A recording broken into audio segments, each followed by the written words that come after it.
want to welcome you this morning. My name is Brian White. I'm so glad you're here today.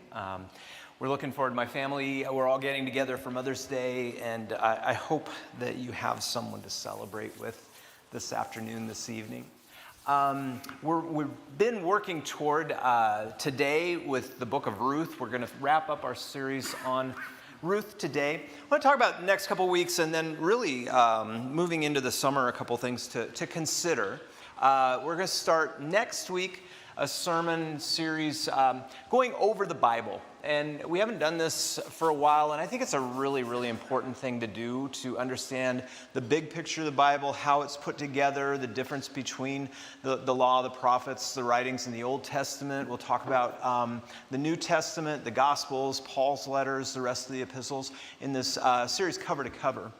And one of the things that in the post-COVID world that we've found, and we don't have the issue here that a lot of churches do, but when I started in pastoral ministry, and especially when my dad was in ministry, if somebody was part of an active part of a church, they were probably in worship about 48 times a year, and now the average person who's affiliated with a church is there about once every 6 weeks. And we intuited this, and we've made some shifts around that, and that's not all you, and I'm not giving you permission. But it is a reality. And I remember last time our church consultant was here, Reggie McNeil, and we were talking about this, and he said something that, there again, the Holy Spirit's been way ahead of us on so many things in the last several years. But he said, the 4 to 6 week topical sermon series is over. And I said, what do you mean? He said, well, with the average church person being in worship once every 6 weeks, how do you do that? And he said, it used to be that a sermon series was, you try to get people in, and then you'd keep them in, and it sounds really like a shell game, and that's not the intent at all. But how do you transition to keeping community? And so we want to move the message really from that type of a pull draw really to an anchor that keeps people as part of the community even if they're not around. And so one of the things we're going to start doing is every week we've been doing the live worship. It'll continue. It'll be on YouTube. It'll be on the website, all those fun places. But we're also putting just the message on podcast. And so every week, wherever you look for podcasts, there's a variety of different ones. And Trevor told me wherever they find it, it's going to be there. And so whatever your podcast is, but just commit, please, to join us about a half hour a week if we're not here, just so we can all continue to be in community, and I think we're going to really try to make some changes and amendments on that. I really am excited about the opportunities this allows us to do. And so, like I said, this next about 6-7 weeks we'll be going through the Bible, and then we're going to spend quite a bit of time through Paul's letters after that, which I'm really excited about. But I want to wrap up Ruth. Ruth has been amazing, at least for me, when we started this series. I mentioned there were several places that the rabbis used to put Ruth in the Jewish scriptures, and then finally they settled on one. But there was one of the places they placed Ruth was right after Proverbs and right before the book of Job. And after studying Ruth so much in the last month, that makes so much sense. So, generally we think of Ruth as kind of this light-hearted Cinderella story in the Old Testament. So Naomi, Ruth's mother-in-law, helps Ruth land Prince Charming, which is, Boaz. And he's introduced in chapter 2 as this man of valor, a man of strength. The word in Hebrew is Ish Hayal, and we're going to talk about that a little bit later. So it makes Boaz the hero of the story, is the point. He marries Ruth. They end up with a baby. And they become King David's great-grandparents, and then they're the ancestors of Jesus. Now, I hope after this last month, we've realized how much more profound Ruth is than this kind of cute Cinderella story, trying to find her Prince Charming. And I think the rabbis, they just nailed it when they placed Ruth in between Proverbs and Job. And really, I hope we found out the book of Ruth is really the story of Ruth's mother-in-law, Naomi. She loses everything in chapter 1, and she blames her suffering on God. She's really like a female Job of the Old Testament, and we talked about that quite a bit. Ruth is her story, the book of Ruth. So Naomi thought she was being punished by God. She thought God had abandoned her, but all the while along, we saw God was bringing people to take care of Naomi and really to show her how much God loved her. So Ruth is like the Proverbs 31 woman. I don't know if you've read Proverbs much, but the last chapter of Proverbs is an acrostic poem in Hebrew. It's 22 lines. And the poem asks, where can you find an Isha Hayil, which is a woman of valor, a woman of strength? And the book of Ruth not only describes Boaz as an Ish Hayil, a man of strength, a man of valor, but the book of Ruth, it talks about Ruth being an Isha Hayil, a woman of valor, a woman of strength. And that generally doesn't get translated into English, unfortunately. With Ruth, but also with the Proverbs woman. NIV translates Proverbs 31 woman as a wife of noble character, not a woman of valor. The NRSV translates the Proverbs 31 woman as a capable wife. King James called her a virtuous woman. I think that's actually about the closest you can come up with. The majority of the last chapter of Proverbs 31 is this 22-line acrostic poem in Hebrew, and our equivalent would be describing from A to Z what an Isha Hayil, a woman of valor, really looks like. And so the last chapter of Proverbs, this poem, and it's asking, where can we find this woman of valor? And so by placing Ruth directly after Proverbs, the rabbis were saying, it's right here, it's Ruth. Ruth is a woman of valor. I'm not going to read the whole poem, but I think it's fascinating. The last line of Proverbs 31 is the perfect introduction to today, to Ruth chapter 4, because the last line reads, let her works praise her in the city gates. Because that's exactly what happens in chapter 4 of Ruth. Chapter 4 of Ruth begins with Boaz in the city gates. And he brings together the council of elders, which is another link to Proverbs 31. Proverbs 31:23 says, her husband is known in the city gates, taking his seat among the elders of the land. That matching of the man of valor and the woman of valor in Proverbs 31, that's really at the heart of the message of the book of Ruth. Book of Ruth is not the story of an old woman trying to help a young woman land Prince Charming. The book of Ruth is the story of a female Job named Naomi and how God works through this partnership of a woman of valor and a man of valor to show her love. And the point, together the man and the woman are stronger. Together they're better because of their partnership. And even more important, God works through both of them to show Naomi Hesed. We've been talking about Hesed. This is this amazing, grace-filled, unbounded, redeeming, self-sacrificial love that God has for us. So I want us to see the book of Ruth as kind of a bridge between God's initial plan of creation in the garden when he brought together the man and the woman, to God's redeeming, self-sacrificial love that he shows in his son, Jesus. So with that, let's jump into Ruth, chapter 4, verse 1 through 12. No sooner had Boaz gone up to the gate and sat down than the next of kin of whom Boaz had spoke came passing by. So Boaz said, come over here, friend, sit down. And he went over and he sat down. And then Boaz took 10 men of the elders of the city and he said, sit down here. So they sat down. Then he said to the next of kin, Naomi, who has come back from the country of Moab, is selling a parcel of land that belonged to our kinsman Elimelech. So I thought I would tell you of it and say, buy it in the presence of those sitting here and in the presence of the elders of my people. If you redeem it, but if you will not, tell me, so I may know. For there is no one prior to you redeem it, and I come after you. So he said, I'll redeem it. And then Boaz said, the day you acquire the field from the hand of Naomi, you're also acquiring Ruth the Moabite, the widow of the dead man, to maintain the dead man's name on his inheritance. Now at this, the next of kin said, I cannot redeem it for myself without damaging my own inheritance. Take my right of redemption for yourself, so I cannot redeem it. Now this was the custom in former times in Israel concerning redeeming and exchanging. To confirm a transaction, the one took off his sandal and gave it to the other. That doesn't happen anymore.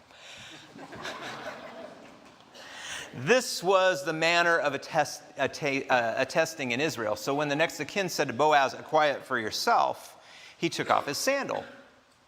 Then Boaz said to all of the elders and the people, today you are witnesses that I have acquired from the hand of Naomi all that belonged to Elimelech and all that belonged to Chilion and Mahlon. I have also acquired Ruth the Moabite, the wife of Mahlon, to be my wife, to maintain the dead man's name on his inheritance, in order that the name of the dead man may not be cut off from his inheritance, his kindred, and from the gate of his native place. Today you are my witnesses. And then all the people who were at the gate, along with the elders, said, we are witnesses. May the Lord make the woman who is coming into your house like Rachel and Leah, who together build up the house of Israel. May you produce children in Ephrathah, and bestow a name in Bethlehem. And through the children that the Lord will give you by this young woman, may your house be like the house of Perez, whom Tamar bore to Judah. There's a lot in there. And if we read this book with a Cinderella plot, this is where the glass slipper is going to fit. This is where we kind of focus on what Ruth and Boaz get out of the deal. They get married, they get a baby, they get land. But if you listen really closely, you're going to realize this is not about what Ruth and Boaz get. It's more about how much they give up. Because they sacrifice a lot, both of them, in this chapter. Because the story is about Hesed. This is this radical, sacrificial love that is only concerned about the other. It's a love that goes above and beyond anything that anyone has the right to ask or expect. So when we start out the story, Naomi was alone with two widowed Moabite daughter-in-laws, if you remember, Orpah and Ruth. And you remember, Naomi tried to talk both of them out of coming to Bethlehem with her. They tried to, she said, stay in Moab, don't lose your country. And eventually Orpah decided she would stay. But Ruth left her country, left her land, left her family, all of that, and went to Bethlehem with Naomi. And the thing we really need to get there is Orpah made the right decision. She made the smart move. Orpah, staying in Moab was the smart thing for her to do. It was her homeland. Her family was there. They would take care of her. Orpah had a much greater chance of ever finding another husband in Moab than she would have in Israel. The Israelites, they hated the Moabites. They never would have married her. So when Ruth stayed with Naomi, she made a huge sacrifice. And it did not make sense on paper. She didn't have to go with Naomi. She didn't have to leave her home. As a matter of fact, Naomi pleaded Ruth, just stay. So Orpah did the right thing. She did the smart thing. She wasn't ever looked down upon in the book of Ruth for her decision.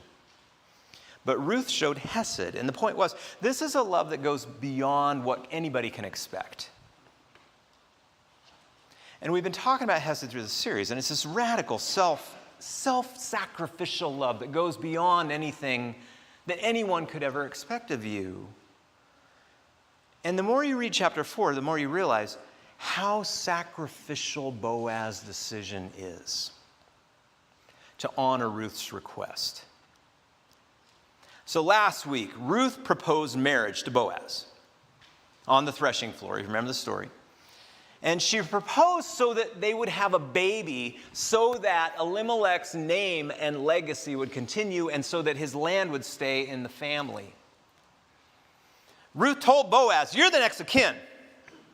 And she said, "It is your duty to marry me, to impregnate," it sounds weird me saying impregnate me, impregnate her, "as well as to redeem the family land that they lost during this famine." Now, that wasn't exactly what the law said, and we talked about that. Ruth was pushing Boaz to consider, what is the intent of the law? Not the letter of the law, but what is behind the law? What does God really want here? Well, the intent was to ensure the land would stay within the family, and that the family legacy would continue, and that the widow would be taken care of. Ruth did not need to do that. She was not obligated at all to marry Boaz, to redeem. This wasn't her deal, but she was offering herself as a sacrifice, was the point. To do what her mother-in-law could not do, because Naomi, her mother-in-law, was beyond childbearing years. She couldn't have a child. But she was the one in line who should have been married to, if Elimelech would have had a brother-in-law. She would have been the one to continue the family line by having children. But the point was, Ruth was showing hesed. She was self-sacrifice, offering herself. And she was asking Boaz to do the same thing. Boaz was moved by this act of hesed, and he agreed to help her. Just like Ruth, he didn't need to. And we need to understand that. He was under no obligation whatsoever, legally under the law. But the problem was, Boaz, even though he was willing to, he was not really the next in kin, we find out. He wasn't the next in line. There was another man who was closer to being next in kin, and so it was his duty to act as the redeemer. If he declined, Boaz could marry her. He could do the land, all that stuff. But Boaz told Ruth that he would take the issue to the city council the next day at the gate. And that's where we are in chapter 4. So the next morning, Boaz goes to the gate, and it just so happens that the next in line kin relative walks by. And the Hebrew calls him Poloni Almoni. Poloni Almoni is not a name. Now, you got to, and we're going to talk about this in the next series, but the Hebrews, I took a lot of Hebrew poetry. Like 3/4 of the Old Testament is in Hebrew, and it's in poetry. 3/4 of the whole thing, except for a little bit of Aramaic. But it's 3/4 of the Old Testament is in poetry. And they loved word plays, and they loved acrostics like Proverbs 31. They also loved words that sounded like what they are, like rushing water is hashamash. Sounds like it. So Poloni Almoni is kind of like Joe Schmo. It's not a personal name, and it means like what's his name or so and so. But the point is, it sounds, it's so ironic is the point, because Joe Schmo, he doesn't take this land because he realizes it's going to come at a sacrifice to him, and he's not willing to make the sacrifice because he doesn't want to sacrifice his name or his legacy. So by the time Ruth is written, they don't remember his name. It's just forgotten. He's Joe Schmo. He's what's his name? He's Poloni Almoni. So just like Naomi's other daughter-in-law, Orpah, Joe Schmo does not do anything wrong here. He's not obligated to redeem the land. He's not obligated to marry Ruth, But his decision to do the safe thing, it makes Boaz's sacrifice even more obvious. Like Orpah's decision to stay in Moab highlighted, Ruth's self-sacrifice, her offer to go to Bethlehem. So ironically, like I say, but Boaz is still remembered to this day, his name. Think about that legacy. But they couldn't remember Joe Schmo's name when Ruth was written, just a couple generations later. So in this chapter, we're going to realize Boaz is really a leader in Bethlehem. I mean, he orders Joe Schmo. He just says, sit down, the man sits. And then he sees the elders of the town council. He's one of them, of course. He's probably the leader because he sees them. He says, sit. They all sit. And he convenes the town council. And he invites Joe Schmo to redeem Naomi's land because he's next of kin. And everything here is about redemption. The word in Hebrew, it's goel, is redemption. And in chapters 3 and 4, it appears 20 times, the word for redemption. It is that huge. This is the most concentrated point in all of the Old Testament where the concept redemption occurs, is in chapter 3 and chapter 4 of Ruth. It's about redeeming the family land. It's about redeeming the Elimelech family name. It's about redeeming the Elimelech legacy, but so much more. Now, there's a lot of detail we don't know here, but there's a lot we do know. It's not clear if Naomi inherited the land when her husband died, because women back then weren't really, they hardly ever were landowners. I mean, there's a couple of times, but not really.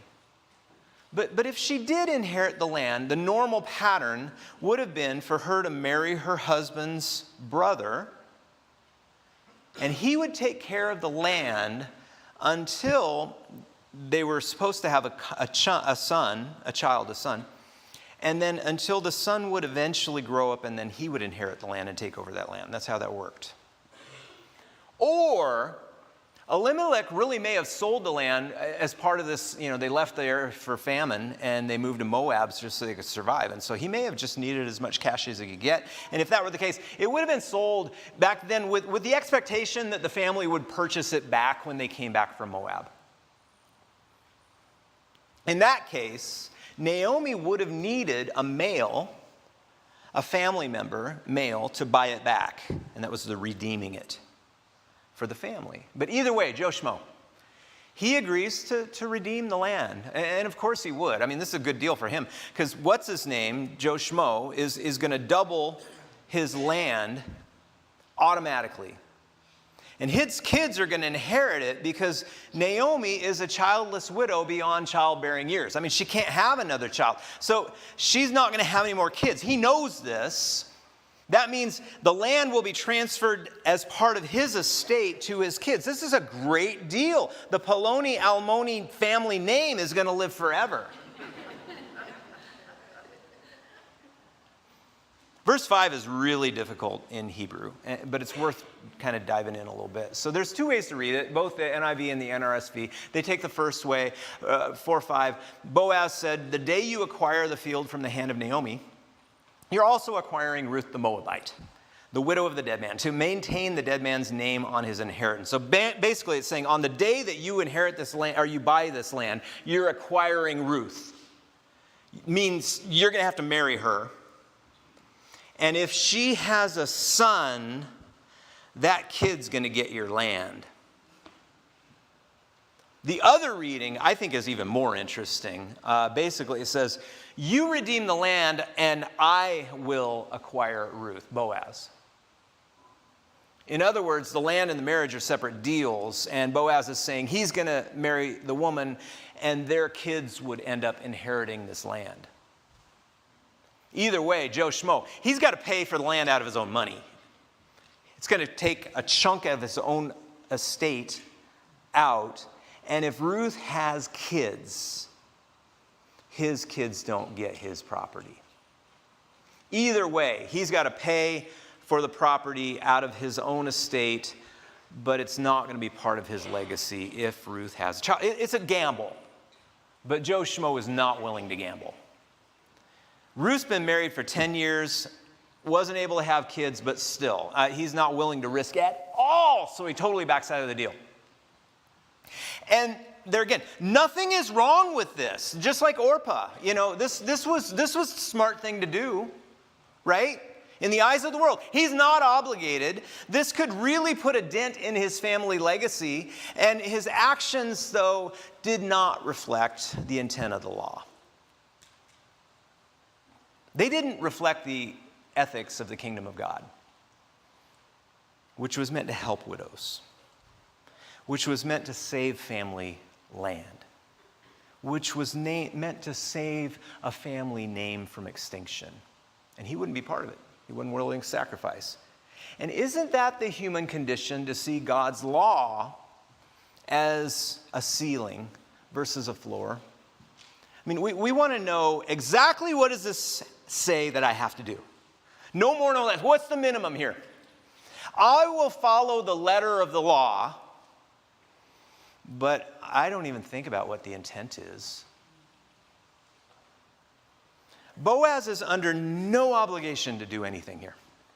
I think it's so important. But unlike Joe Schmo, he's willing to sacrifice. And in this act of sacrificial love, he goes above and beyond anything that's expected. Now, I really debated on throwing a wrench in here, but I think we need to. We don't know if Boaz had a wife or kids. Polygamy was alive and well back then. And it just doesn't say, but based on what we know about Boaz, his stature and standing in the community, he most likely had a family. And he was willing to put his money on the line and divide his legacy of his estate and marry a childless Moabite widow. So listen to what he says, 4:10. I have also acquired Ruth the Moabite, the wife of Mahlon, to be my wife, to maintain the dead man's name on his inheritance, in order that the name of the dead man may not be cut off from his kindred and from the gate of his native place. Today you are witnesses. So the Moabite, the wife of Mahlon, maintained the name and the inheritance. Boaz is willing to sacrifice for Ruth, for Naomi. And just like Ruth modeled for him, his actions are completely defined. They are the definition of Hesed. He chose to redeem this land. He chose to marry Ruth so she could bear a son to continue Elimelech's name and legacy. This is free, unmerited grace at the price of a sacrifice. And Bethlehem cheers, right? Yeah, they accept Ruth the Moabite as one of them. And then they even name her as one of the matriarchs. Rachel, Leah, they gave birth to the 12 tribes. And they say, may your marriage have hayil. There's that word again. Virtue, prosperity, power, ability. There's so many ways you can translate that. Boaz was called an ish hayil. Ruth was called an isha hayil, a man of virtue, a woman of virtue, just like the Proverbs 31 woman. And now this is a marriage of virtue. It's power marriage. It's a marriage of strength. This is an amazing blessing for an Israelite community to pronounce upon the marriage of an Israelite and a Moabite. We talked about that a lot over the last couple of weeks. And then there's this third blessing, to bear children like Tamar bore to Judah. And they do. 4:13. So Boaz took Ruth, and she became his wife. When they came together, the Lord made her conceive, and she bore a son.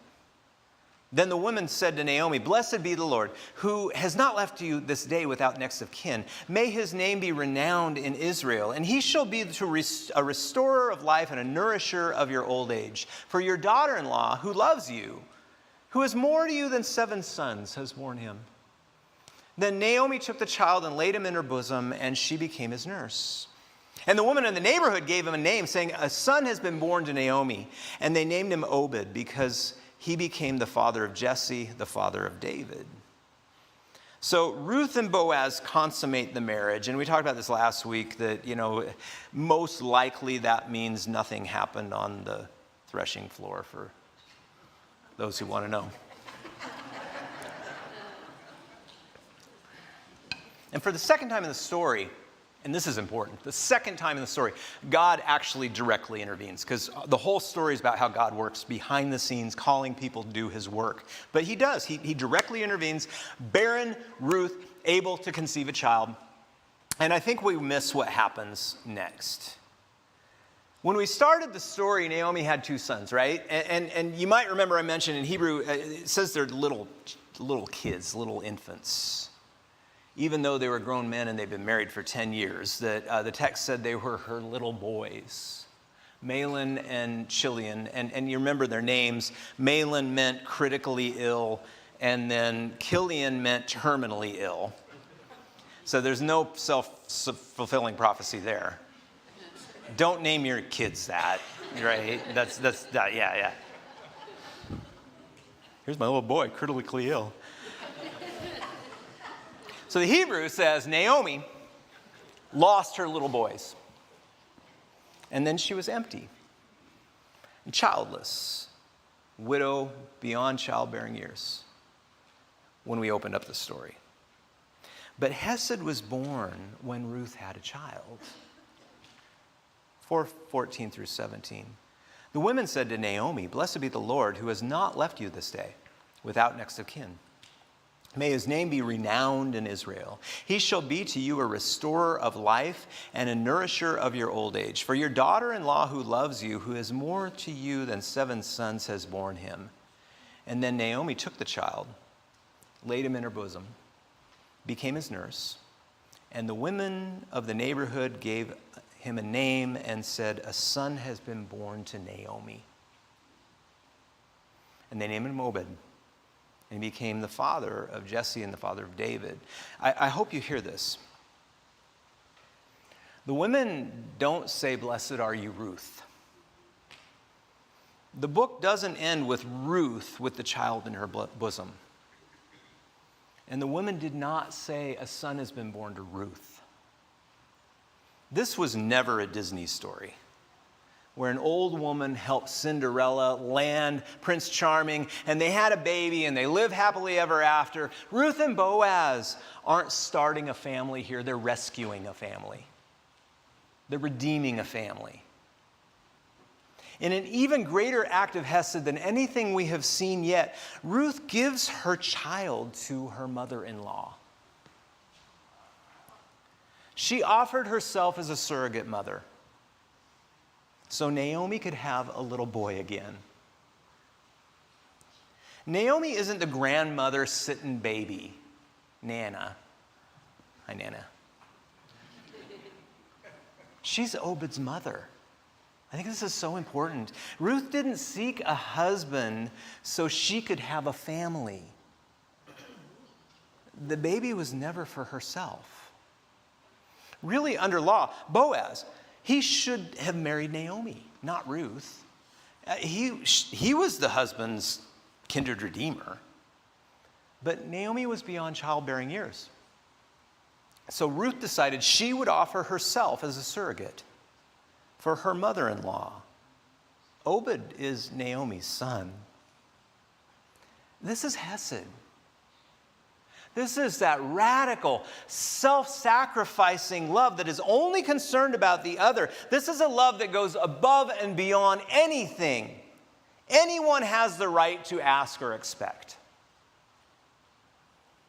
Ruth and Boaz are agents of God's hesed. And Naomi is the object of hesed. She began this story empty, but now she's full. Naomi thought God had abandoned her, but God was working all along behind the scenes, bringing aside people to care for her and to redeem her situation. The book ends with Naomi with little Obed in her arms. Obed means the one who serves, but it's also most likely short for Obadiah, which means the one who serves Yahweh. So when Naomi held Obed, she didn't know through this line another baby would be born in Bethlehem, and this one would redeem the entire world. All Naomi knew was her emptiness had been filled. And the family line, beyond redeemed, right? Obed becomes the father of Jesse. Jesse is the father of King David, the ancestor of another baby who's going to be born in the little town of Bethlehem, Jesus. That's as far from Palomi Alimony as you can get. And Ruth the Moabitess is called an Isha Hayil. And they say they value her more than 7 sons. That was huge in that culture. 7 was the perfect amount of sons. Ruth taught Bethlehem about God's Hesed. I'd say the only better model of Hesed the world has ever known is Jesus. But just like the rest of the book, there's so many lessons in this chapter, and we only have a couple of minutes for them, but I think on Mother's Day there's a couple we have to lift up. And I'm struck how Ruth points us to God's original vision of creation in the garden when he created man and woman together. Book of Ruth is not trying to tell the story of a victory of women in the battle of sexes at all. But it is giving an amazing picture of the sexes working together. There is a picture of masculinity in this story that I think men need today. The whole book is a powerful message for women, but not at the expense of men. I mean, I think Boaz foreshadows the masculinity that we will see with Jesus when he partners with women. In Genesis, the man and the woman, they're created to be, it says, edzers for one another. Edzer. And edzer is used a lot of times in the Old Testament for a variety of things. Often it's used to describe God. But an edzer in Hebrew was someone who was stronger, who helped someone who was weaker. In Genesis, God says, I will make him an edzer, who will help him, who will be his companion. And then it implies the man's going to be the edzer for the female as well in Hebrew. Ruth is edzer, and Boaz is also an edzer. And together they're an army, right? I mean, technically in Hebrew, an edzer was a warrior. Someone who would lead another into battle, someone who would fight the battles of the other, the one with no power, the one with no voice. The edzer was the deliverer. And edzer is someone who is stronger, helping someone weaker. It's someone whose job is to bless the other one, to help encourage the other, to strengthen the other, to work for the best of the other. Boaz and Ruth are a matched set of edzers. They're equals. She's not inferior, but she's not superior. You know, she is his match. And Boaz was man enough to realize it. And together they accomplished more than either of them would have on their own. Boaz was a lifelong Israelite. I mean, we find in his genealogy at the end who he really was. His grandfather's name was Nahshon. His grandpa was the tribal chief of Judah. I mean, that's the largest Israelite tribe back in Moses' day, and he was the commanding general. I mean, the largest division of the Israelite army. His grandpa, Boaz, is born into Israelite blue blood. I mean, he's a Hebrew of Hebrews. And so often through this story, Boaz learns about the Israelite God through this Moabite woman, this foreigner. And she's a convert. And I think the point is he allowed himself to learn. He was humble enough to learn. He didn't assume he knew everything. And very quickly, Boaz, he discovered Ruth had a perspective about God and God's law that he did not. And over, God's laws talk about taking care of the hungry and the poor and the foreigner and the oppressed and the widow, right? Ruth was all of those things. And Boaz, he was none of those things. I mean, she had a perspective to teach him about the intent of God's law. And he learned, because he'd never experienced being any of those things. She opened his eyes. He was willing to listen. He was willing to consider. She had a lot to teach him. Throughout the book, Boaz, he doesn't permit, what Ruth proposes to him. I mean, he's the active promoter. He listens to Ruth. He learns from her. She teaches him how to follow Yahweh's laws to a level that eventually really, really costs him. That was totally against their world's vision of the sexes. And the thing men need to hear, doing all of that made an already good man a great man. I think Boaz is one of the greatest men in the Bible. And I think Ruth is one of the greatest women in the Bible. God brings all three, Ruth, Boaz, and Naomi, together for a very special purpose that is much larger than anything they ever could have imagined. To bring a baby boy into the world who would be both King David's ancestor, but also Jesus. And from Naomi, Obed would have learned what empathy for suffering, for one thing. She learned firsthand about that, but also in the midst of her suffering, she learned about being a recipient of Hesed. Is it any wonder Obed's grandson is going to write a psalm that says, "Surely your goodness and Hesed will follow me all of the days of my life." Psalm 23. Obed learned about boldness and sacrifice and faith, how that all intersects, and taking risks from his birth mother, Ruth. And Boaz taught King David's grandfather, how to be a male leader in God's kingdom, not in the world's kingdom. And it was all because of the birth of a child. And Hesed. As we celebrate mothers, we celebrate the Christian home, we celebrate God's vision and plan, celebrate children. What do you hear? How's God speaking to you?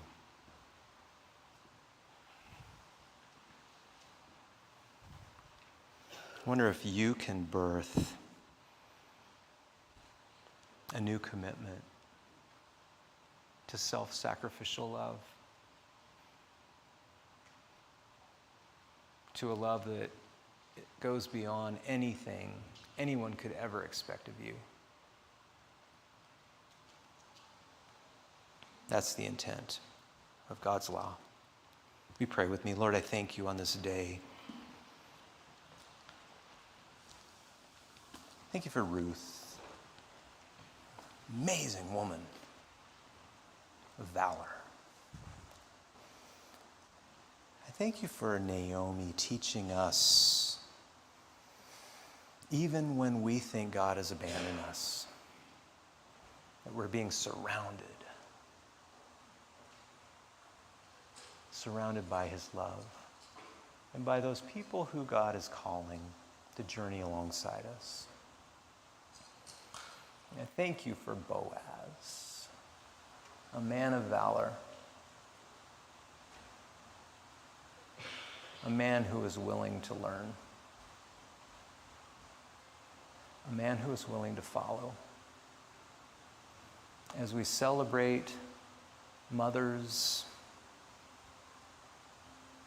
as we celebrate family, as we celebrate children,